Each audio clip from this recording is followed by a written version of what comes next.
It's 29 minutes to 9. Welcome back to Sunrise Today. We're continuing our theme, our focus for this day. And we're joined by Mr. Manuel Morco, is the National Chairman of the National Transformation Party. Thank you for coming. Thank you. Good morning, viewers. Now that this conference is going to, region, so just getting ready, we're all going to go ahead with this one. At the end of the day, do you expect some sort of national transformation with the outcome of this conference? I hope so. I really do hope so, because we could be a great country, but we have too many problems. And I hope that having a conference where the people have chosen their representatives and they come together and speak clearly, speak sincerely.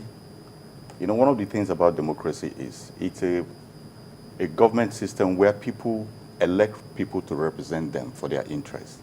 And so at a conference like this, that's really democracy working. I expect people to say their views, to talk about what's paining them, and I expect other people to also express their views. And when you have everybody meet, when you have such meeting of minds, we are supposed to resolve Nigeria's problems. And coming out of the conference, we should have a better country, definitely. So, if people pour out their minds on this and talk so much about what they expect Nigeria to be, and we'll still go back and face that implementation brick wall, there will be frustrations. Yes, there will be. But if you remember, just about the tail end, at around the time when, unfortunately, our president, the last president, Yar'Adua, died, and we had those issues of people not trying to allow the present president to take over take over the office of president. If you remember, the Nigerian people rose up. It was because the Nigerian people rose up that the House of Assembly and the judiciary did what they were supposed to do when they brought up this issue of whatever they call it, doctrine of necessity. Exactly. I expect us to do something like that. If you see what's happened in Ukraine recently, you realize that the people have power and government is subject to the people. Nigeria could be a very, very great country.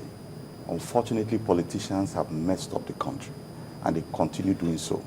So if this conference is allowed to go through, you know, at one of the times I was here in your place, I said, those people who say we should not talk are brewing problem for this country.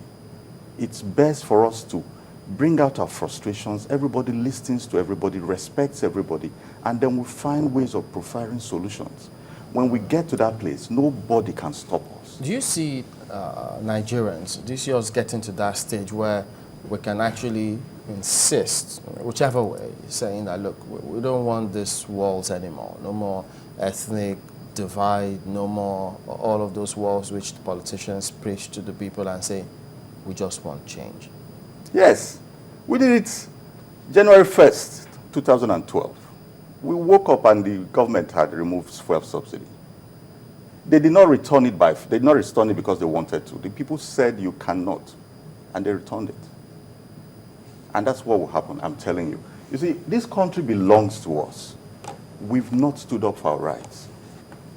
It's just for me personally, I'm one of those that does not advocate for the kind of things where you elect a government and because they're not doing very well, you want to just throw them out through protest. It's wrong. Democracy, you should allow a term to go through and at the elections remove government. But then there are certain things you have a right to protest against, like the fuel subsidy.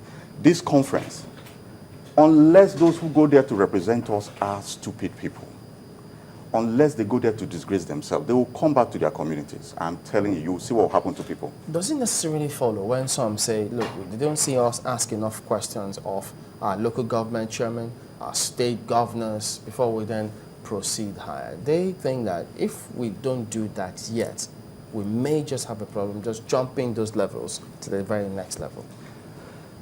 I believe that, you see, the people are like sheep. Generally, all populations are like sheep. Usually you need a leader, a visionary man that is totally committed, and the people will line up behind him. In the local government, you find out, in fact, when they say Nigerian, there are things that happen to us that less than 10% of what's happened to us has happened in other places, and things have gone haywire. Okay? I believe that our people, we just go about our lives and we don't bother about government. We are so disenfranchised with government. We are so disillusioned with the people in government. So we don't expect anything. They tie a road and everybody's happy. We don't expect anything. So that's why it's like that. But if you look at the country in the last 4 or 5 years, you will notice there's a groundswell of passion for the nation. There are people who see themselves genuinely as Nigerians, as against some people who, a lot of people who still are seeing themselves as their ethnicities. But Nigeria is evolving. And let this conference finish. I believe we would go somewhere with it. Now, in spite of the fact that I don't think your party is represented at that conference, is it? No, it's not. Do you feel, marginalized, sort of?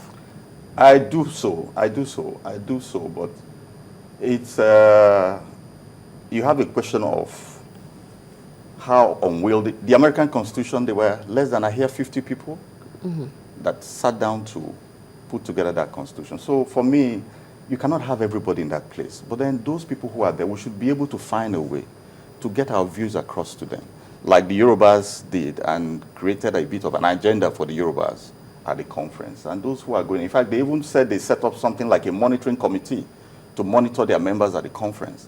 I expect that we should all do things like that because this is our nation evolving.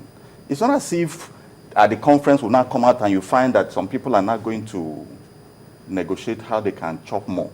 We're supposed to create a level playing field, I think. So you're confident that in spite of the fact that, at least at some level, you've not been represented, at other levels you have been represented, and you feel very confident that your aspirations will be presented at that conference? I have trepidation. I have some worries about that. But like I said, you can't get everything you want. You can't get everything. So what I personally want to do, and we are trying to do, is we are putting together certain things that we feel are very necessary, okay? And we want to pass it on when the conference starts. Okay. Yes, certain very critical things we feel must be on the agenda. Things Like? One of them is we need something like a constitutional court. Nigeria must have something like a constitutional court. So that if you remember some months ago, the Lagos state government packed some people off the street, say they were indigent people and stuff like that, and took them to a part of the country where they considered to be their state of origin. Okay. Now, those people's rights were violated. There should be something like a constitutional court where people can go to discuss constitutional issues. Can I be said to be an indigene of Anambra State when I live in Lagos? I've lived in Lagos for more than a year or 2 years. Take something like elections. Am I not allowed to contest for a position in Lagos? So that these are things that the Constitution have already allowed, but it's not been implemented. So we should have something like a constitutional court. Definitely. That's something I feel is important. We should. So there are many things like that. Yeah, but some people would say that, you say that the Constitution already makes room for it, but when it comes to implementation on the ground, you still have the politics of it to get through. For instance, in your own party, I'm sure that you will have an office here in Lagos. Yes. And if you decide to run in an election, it will be you against the other parties. And I don't think that anybody will stop you from running, whether or not, you're from Lagos or not. But it will be that realistically on the ground, you will have a lot of convincing to do of the population that, by right of having stayed here for a very long time, you also qualify as anyone else who claims to be from around here. Do you think it's more a matter of education of a populace or a reorientation rather than a matter for the courts? I think the two are important. The two are important, I tell you. The two are important because, one, we need to educate the people, but you'll find that there are also structured impediments to some of these things taking place, whereby if you had such a court, it would be easier for you to ask for legal interpretation of your rights in this situation. Sincerely, education is very important. The mindset of the Nigerian people need to change over time. It wasn't even like that in the First Republic. Because in the First Republic, across all the regions, people from different regions won elections. Okay, so it wasn't like, it's just that over the years, like I said, the politicians have sincerely damaged the psyche and the mindset of the Nigerian people. And we really need a new crop of leaders, and also I feel we also need a constitution that protects those rights implicitly, such that when somebody is going against them, it's so clear to him that he is going against them. He will be forced not to talk about it publicly.